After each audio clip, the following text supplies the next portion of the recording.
All right, so today we said earlier, it feels like a heat wave because it got up to what, 40? It's about to hit 40, yeah, it's right about now. to hit 40. We haven't quite made it there yet, folks. It still feels like a heat wave. There. I don't know.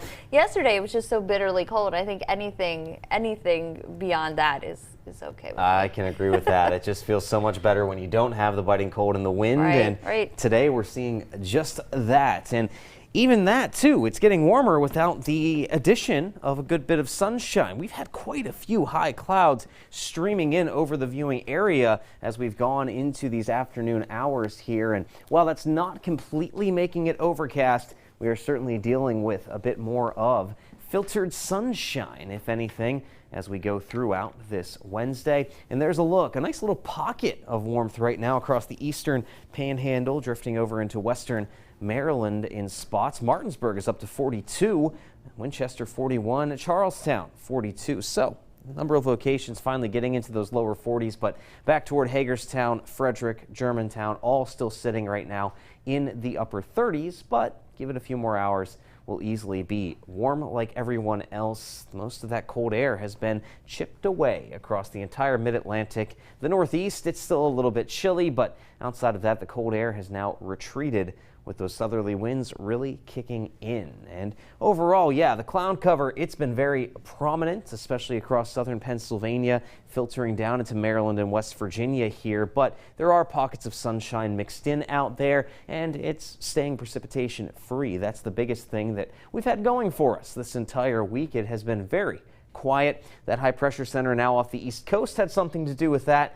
But as we go later in the day today, this cold front that's swinging out of the Great Lakes is going to have a little bit of an impact on our conditions, and the fact that it's going to bring about even more cloud cover as we continue into your Wednesday night and Thursday. This will help to keep us rather mild during the overnight hours tonight, and then we add to the already, feeling balmy temperatures out there as we go into Thursday, trying to get back toward the 50-degree mark in.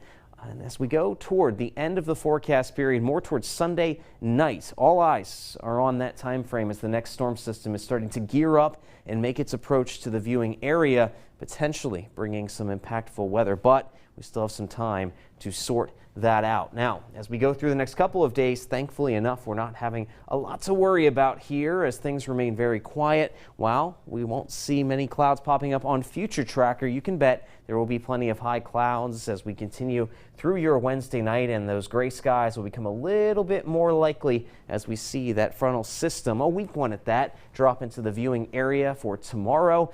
And again, outside of the clouds, it's not going to bring much else during the daylight hours, but as we approach the early part of the overnight on Thursday, around 10 o'clock, midnight or so, there could be a few flurries and also some sprinkles back across southern PA and the Allegheny Highlands back to the west. But that's it in terms of any sort of precipitation as we get done with the work week.